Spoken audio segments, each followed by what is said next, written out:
Subscribe now and press the bell icon. Never miss an update. प्रसंग 10 संत उदय संतत सुखकारी, विश्व सुखद जिमी इंदु तमारी। एक દિવસ કુંડ પર પરમાનંદ શરણજી નામના એક મહારાજ આવ્યા. એમની સાથે એક અતિ વાચાળ પરંતુ પ્રતિભાશાળી બાળસંત હતા.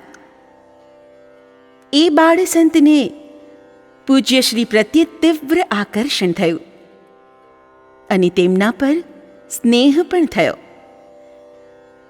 ધીરે ધીરે તેમનો સ્નેહ એટલો વધી ગયો કે તેઓ પરમાનંદ શરણજી મહારાજને છોડીને પૂજ્યશ્રી પાસે જ રહેવા લાગ્યા. એમને બહુ બોલવાની આદત. તેથી એકવાર પૂજ્યશ્રીએ એમને આજ્ઞા કરી, तुम कुछ रोज मौन रखो तो तुम्हारी वाणी पर संयम हो जाएगा. એમણે આજ્ઞા માથે ચડાવીને મૌન વ્રત લઈ લીધું. તેમણે લાંબો સમય એ પ્રમાણે મૌન રાખ્યું. તેથી પૂજ્યશ્રીએ એમનું નામ મૌની પાડ્યું. તેઓ શ્રીએ લાગણીપૂર્વક મૌનીજી મહારાજને થોડી યૌગિક ક્રિયાઓ શીખવી.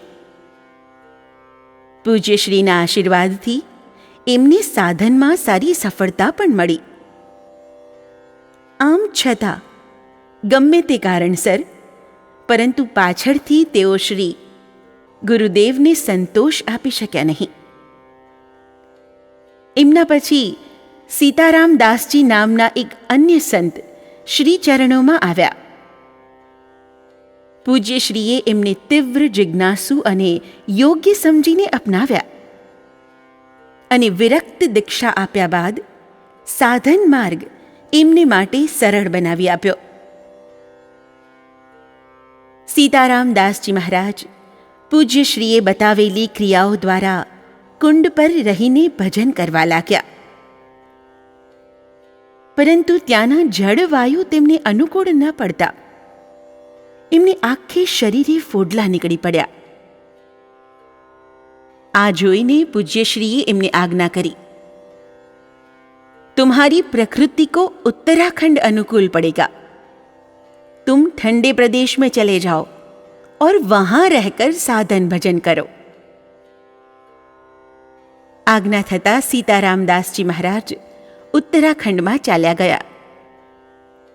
તેમણે ગંગોત્રીમાં મુકામ કર્યો અને ત્યાં મૌન વ્રત લઈને અને ફળાહાર લેવાનો નિયમ રાખીને સાધનમાં સંલગ્ન બની ગયા.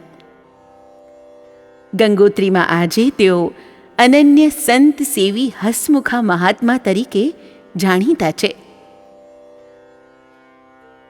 મૌનીજી મહારાજના આગમન પછી પૂજ્યશ્રી સ્થાનિક કાર્યોથી નિવૃત્ત બની ગયા. અનાજ ઉઘરાવવાનું કામ મૌનીજી મહારાજે ઉપાડી લીધું હતું અને સંત સેવાની જવાબદારી રામશરણદાસજી મહારાજ અદા કરતા હતા. આમ જાનકી કુંડનો વહીવટ નિર્વિઘ્નપણે શાંતિપૂર્વક ચાલતો હોવાથી પૂજ્યશ્રીએ ધર્મ પ્રચારાર્થે, જગતના જીવોના કલ્યાણ અર્થે દેશ ભ્રમણની શરૂઆત કરી. ભગવાન વિષ્ણુના ચરણ કમલમાંથી ઉત્પન્ન થયેલા શિવજીના મસ્તક પર શોભતા, હિમાલયમાં ઉછળતા પુણ્ય રાશિ ગંગાજી ભારતવાસીઓના કલ્યાણ અને સુખ ખાતર જ ભગવાનના શ્રી ચરણ છોડીને ધરતીની ધૂળમાં રગદોડાવા પર્વતરાજ હિમાલયની ઊંચાઈ પરથી નીચે ઉતરી આવ્યા હતા ને. એમના એ ત્યાગથી ભારતને અને ભારત વર્ષના લાખો નરનારીઓને જે લાભ થયો છે એ સૌ કોઈ જાણે છે. પૂજ્યશ્રીએ પણ એ પ્રમાણે આત્મ સાક્ષાત્કાર પછી એકાંતવાસને અનસુયાજી, જુરી અને ચિત્રકૂટને છોડ્યા અને ભારતના જંગમ તીર્થ બનીને સર્વત્ર વિચરવાની શરૂઆત કરી. તેઓ શ્રી જે ઊંચાઈના શિખર પર હતા ત્યાં પહોંચવાનું સામાન્ય જનસમાજ માટે અશક્ય હતું. તેથી સૌ પર કૃપા કરીને તેઓ શ્રી જ સામે ચાલીને બધાની વચમાં આવવા નીકળ્યા અને માનવ ધર્મમાં સુધારણા, નિષ્કામ કર્મયોગનું આચરણ અને શ્રીરામ ભક્તિનો પ્રચાર કરવાના ધ્યેય સાથે આગળ વધ્યા. એક હાથમાં કમંડળ, બીજા હાથમાં 2 લંગોટી, એક અચલો અને ખભા પર એક શાલ. સામાનમાં એ સિવાય બીજું કાંઈ જ નહીં.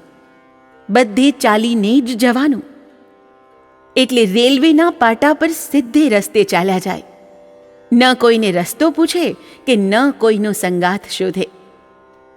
ચાલમાં એટલી તો ઝડપ હોય કે ભલભલા દોડે તોય સાથે ન રહી શકે. રાત પડે ત્યાં ખુલ્લી જમીન પર સૂઈ જાય. ખભા પર રહેલી શાલ ખોલીને પગથી માથા સુધી ઓઢી લે અને હાથનું ઓશીકું બનાવીને આરામથી લંબાવે. એ રીતે દિવસો સુધી ભ્રમણ કર્યા પછી તેઓ શ્રી કચ્છ અને સૌરાષ્ટ્રમાં પધાર્યા. ધની રહીમ જલ પંક કહા, લઘુ જીવ પિયત અઘાઈ, ઉદધી બડાઈ કૌન હૈ, જગત પિયાસો જાઈ. સર્વે ત્રહ સુખિનઃ સંતુ, સર્વે સંતુ નિરામયાઃ, સર્વે ભદ્રાણિ પશ્યન્તુ, મા કશ્ચિદ દુઃખમાપ્નુયાત. જય ગુરુદેવ, જય Siyaram. Subscribe now and press the bell icon. Never miss an update.